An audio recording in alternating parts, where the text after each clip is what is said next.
extinct since the Cretaceous period. I mean, this thing is...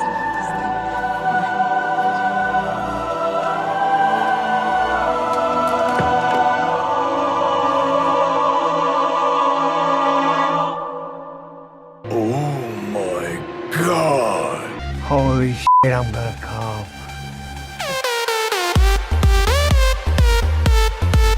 And nothing of value was lost. Goodbye, Kotaku UK. Now, one down. I think just one to go. Now, Kotaku has existed for years by baiting the video game community, writing horrible clickbait, which in and of itself isn't necessarily a bad thing. I've been known to do a little baiting myself, but it's the hate bait that Kotaku has written.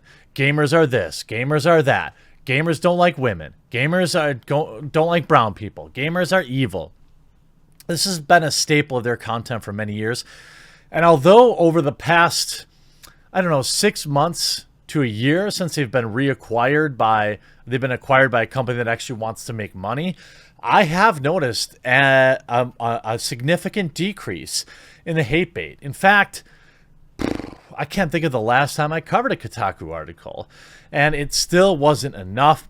Today they shuttered their UK location, and I expect much more to come. Now, if you've been following Kotaku, they've seen a mass exodus of really all of the major names of employees at their company, from Jason Schreier to Heather Alexandria to Gita Jackson. These are their 2 or 3 biggest writers. Certainly, Jason Schreier is a household name who, basically writes the exact same article every time a new video game comes out. A bunch of disgruntled employees of a video game company whine about having to work overtime in a job that they are at will employed at. And then Schreier writes this article and everyone's like, ooh, huge expose. People worked overtime. And he's kind of faded himself. Now he's going to fade off into obscurity, writing at Bloomberg. And I think most of their other writers went to Wired. I don't know. But clearly, once the new ownership came in and laid down the edict that was like, hey, no more politics, no more bull, no more arguing with your customers, they didn't want to write there anymore. Because people like Gita Jackson and Jason Schreier, they loved it. They loved arguing with gamers, telling them that they were less than, and they loved writing the hate. Well, you could see a farewell from Kotaku. This got published at 8:44 a.m. Would have been better if Kotaku expanded to UK news rather than make a separate site for it. Yes, of course. And of course, the "and nothing of value was lost" meme. One down. Maybe you'll learn not to antagonize your audience you're trying to write content for. As a change, write the 10 best video game bobs or something out there like that. I guarantee it'll garner traffic. There's a Kotaku UK, didn't know about it. Lots of F's in the chat, a lot of do not cares. Very, very few people actually care about this. Now, ultimately, there are real people that worked at Kotaku UK that weren't garbage, and it sucks. I went through this with exclusivelygames.com. It's almost impossible to keep a website going nowadays and pay anybody anything. But Kotaku UK is also the website that printed that hit piece on Persona 5 where they pretended to say that they used a disability slur or something like that when they never did. They printed that article, doubled down on it, continued to double down on it, and tried to get the artist of that song canceled. You see Sophia Narwitz saying, "Good riddance to Kotaku UK, which is being shut down. Remember when they made up news about lyrics in the persona containing a slur? Or how about when they contributed to the bullying of an artist because she drew a gender-swapped art and was called transphobic for it? Nothing of value was lost." She continues, "The funny thing about Rich Stanton being anti-Gamergate is that in 2012 he went on a rant about how Future Publishing, owners of PC Gamer Edge and Nintendo Power, were boosting review scores to appease publishers, saying they'll do anything to please them." He, of course, ended up deleting that. Let's check out their farewell post. And again, real people lost their jobs today, and that sucks. But the corporation or the site itself, nothing of value is lost. Remember, smash like if one down, one to go. And also, I cover, as you see today, I've covered some rap music news. I covered wrestling on Sunday. I've covered technology, covered Mulan. Hopefully today will be the day that I earn your subscription. There's a little red button right below the video. I cover just about everything outside of just hard politics, and I would love to have you aboard. Farewell from Kotaku UK, written by Rich Stanton. Kotaku began 6 years ago in September 2014. Back then, Nintendo was twisting in the wind with Wii U. PS4 and Xbox One were stomping through their first year, and Amazon was buying Twitch for just south of $1 billion. If you mentioned Battle Royale back then, you were talking about a film. In the UK, developers like Creative Assembly were knocking out stone-cold classics like Alien Isolation. Playground was getting serious groove with Forza Horizon 2, and Peter Molyneux's 22 Cans finally released Goddess, and let's move on. Video games have changed a lot, so in the end, for those of us working on the site right now, it's the end for those of us working on the site right now, but not necessarily the end of localized version of Kotaku. The rights will be reverting back to GNO Media this week, and the US-based Kotaku will continue to operate and produce content. For now, fans can continue to follow Kotaku at Kotaku.com.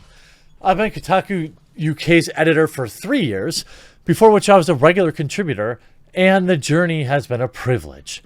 I'd especially like to thank those people who made Kotaku UK what it was. Former editor Keesley McDonald, with Future started on the site, and our colleagues over the years. Laura Kate Dale, of course. I like that you mentioned Laura Kate Dale. If you look into Laura Kate Dale's hilarious lies about being kidnapped, and she made up lies about a developer or a magician or something like that. She's a well-documented liar who keeps getting work, and she just recently published an article at Polygon. So anytime you see Laura Kate Dale, just assume that they're writing complete trash that is probably fabricated. One thing this job gave me was a deep respect for the output of Kotaku and the talent and the hard work of its U.S. staff, past and present. I particularly like to thank Stephen Totillo for the various help and advice over the years, as well as making me an expert bluffer on the Division 2, a game I've never played. Alex Walker, editor of Kotaku Australia, thanks for all the swaps over the years. You're a good mate. And catch you later. That site's toast, too. Finally, I'd like to say farewell to our readers. My sense was always that you love games, have a sense of humor, and a value in writing. 0 shares, 137 comments. The site has had some pretty good and pretty bad articles over the year, but it was a daily site for me. Sad to see it go. Sorry to hear you've lost your license and won't be continuing. You put out great content and have done a great job. I don't understand the license part of it. You could see this. It's a real shame, but not a shock. If I were in Future's position, I wouldn't want anything to do with the terminal disaster area that is GNO Media either. A lot of former Kotaku US and UK staff seem to have found new places, albeit some of them seem a bit of a shift. Schreier at Bloomberg is an odd one. And I saw Laura pop up with the Avengers review on Polygon the other day, and Chris Pearson, a highlight reel, is trying to get a show going as an independent endeavor. By the way, all of these writers should be doing something independent. The approach to gaming as a subject is worth talking about, rather than just churning press releases for. That used to set Kotaku apart, doesn't so much anymore, but mainly because it's been so influential that a good number of places have been carrying the same sort of stuff. Now, I don't think so.